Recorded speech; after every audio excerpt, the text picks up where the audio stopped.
학생들에게 과제를 냈습니다. 그리고 약속한 날 학생들이 낸 과제물을 다 걷고는 그것을 하나도 읽어보지 않고 그 다음 날 다 돌려준 거예요. 근데 그냥 돌려준 건 아니고 그 과제의 제일 마지막 아래다가 이렇게 썼다고 합니다. 이것이 최선을 다한 결과입니까? 학생들 스스로 생각할 때 최선을 다한 결과라 생각되지 않는 뉘우치는 마음이 있어서 다시 과제를 최선을 다해서 과제를 해냈습니다. 그런데 교수님은 또 역시 같은 질문을 같은 모습으로 해놓았어요. 이것이 최선을 다한 결과입니까? 학생들 나름대로 최선을 다했다 생각했지만 그래도 부족한 게 있나 싶은 마음이 들어서 그들은 다시 고개를 떨구고 우르르 도서관으로 몰려가서 다시 또 열심히 과제를 보충하고 과제를 제출했어요. 근데 그것이 그저 한 두세 번으로 끝난 것이 아니라 무려 한 10여 차례 그 일이 반복이 되었더라는 거예요.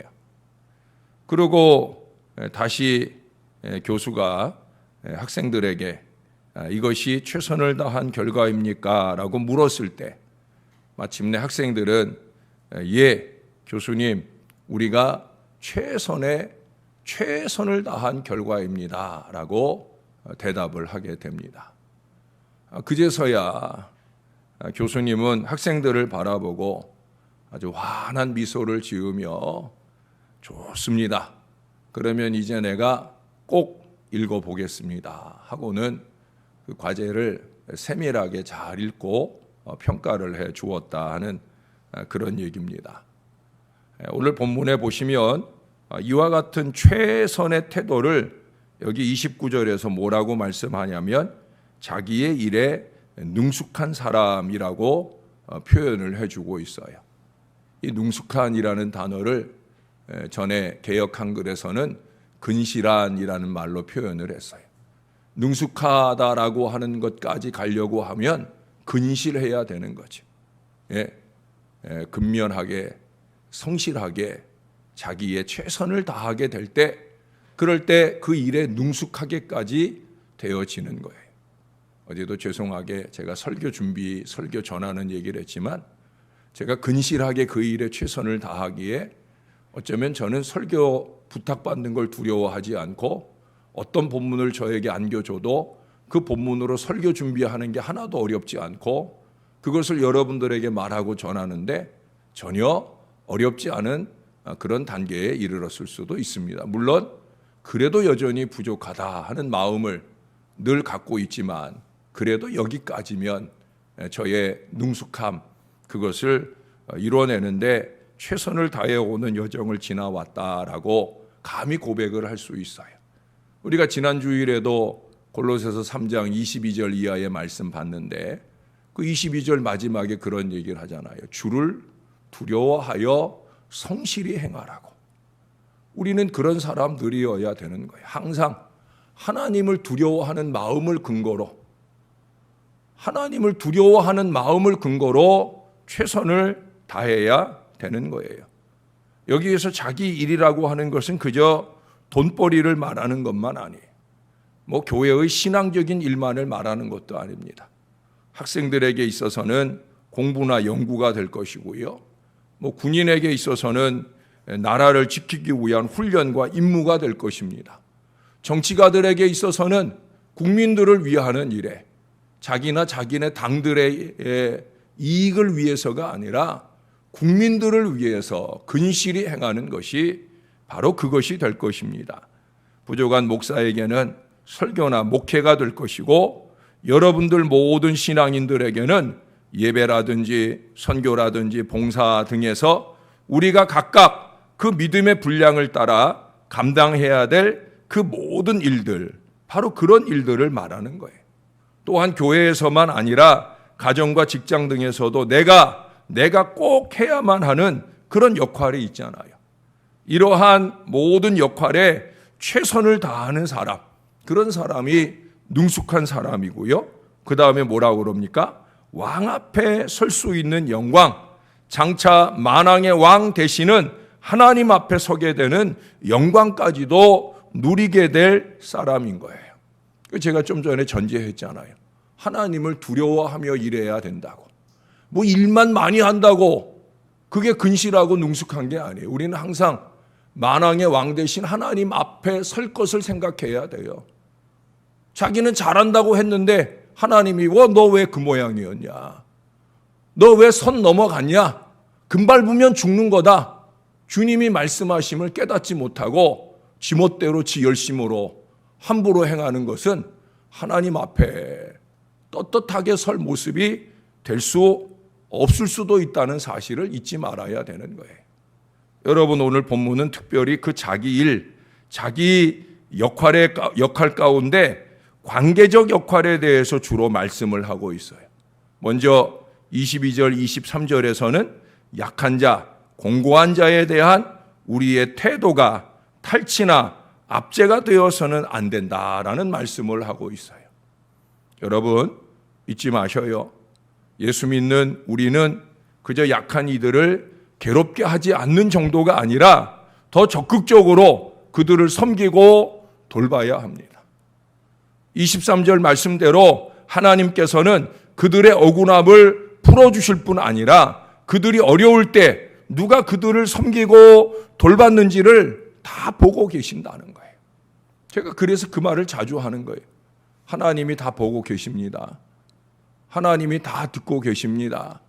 내가 내 주머니 안에 있는 돈을 만지작만 하다가 끝내는지 아니면 그것을 꺼내어 섬기고 나누는 그런 하나님의 사람으로 쓰고 있는데, 다시 말해서 우리는 바로 이 하나님의 신원의 억울함을 풀어주는 바로 그런 도구가 되어야 된다는 거예요. 억울함을 풀어주기는커녕 자꾸 억울하게 하고 잠 못 이루는 밤을 만들어주고, 그거 우리가 할 일이 아니라는 거 알아요. 예? 억울하게 하는 것이 아니라 억울함을 풀어주는 도구가 되는 거. 힘들고 어려운 일을 좀 도와주고 더 열심히 할 수 있도록 해주는 거. 그것이 바로 연약하고 공고한 이들을 돌보라고 섬기라고 우리들에게 힘도 주시고 물질도 주시고 시간도 주시는 이유라고 하는 사실입니다. 그걸 적극적으로 활용하여 그들의 곤란을, 억울함을 풀어주는 것이 바로 우리의 일이요, 우리의 사업이 돼야 된다는 거예요. 반대로 억울하게 해서는, 괴롭게 해서는 안 된다는 거예요. 뭘 위해서?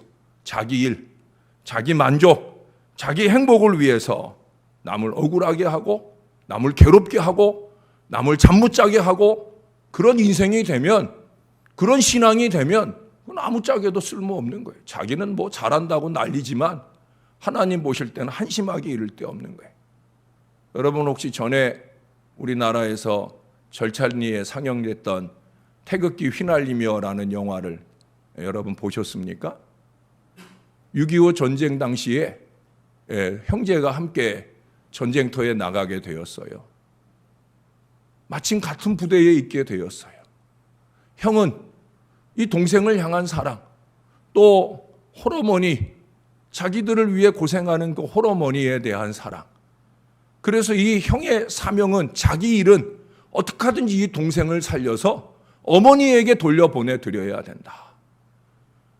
그래서 목숨을 걸고 이 동생의 생명을 지키는 일에 최선을 다해요. 때로는 정말 자기가 죽을 뻔한 위기를 면하면서라도 이 동생을 살리기 위한 노력을 합니다. 훌륭한 자기 일, 거기에 잘 집중하고 있어요. 근데 문제가 생기기 시작해요. 어떤 문제가?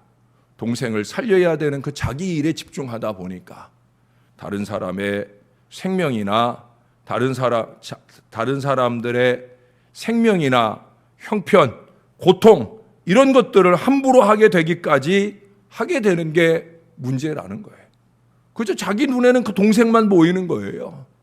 그러니까 그 동생만 지키기 위해서는 자기 옆에 작은 다른 전우가 죽어지거나 어떻게 되거나 그건 아무 상관이 없는 인생이 되는 거예요.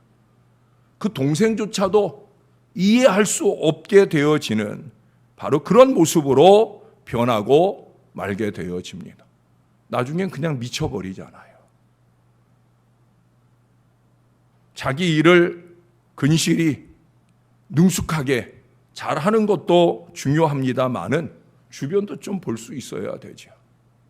전 그래서 이기적인 걸 싫어한다고 그러잖아요. 자기 일을 열심히 잘하는 것도 중요합니다. 그러나 주변도 좀 봐야 되지요.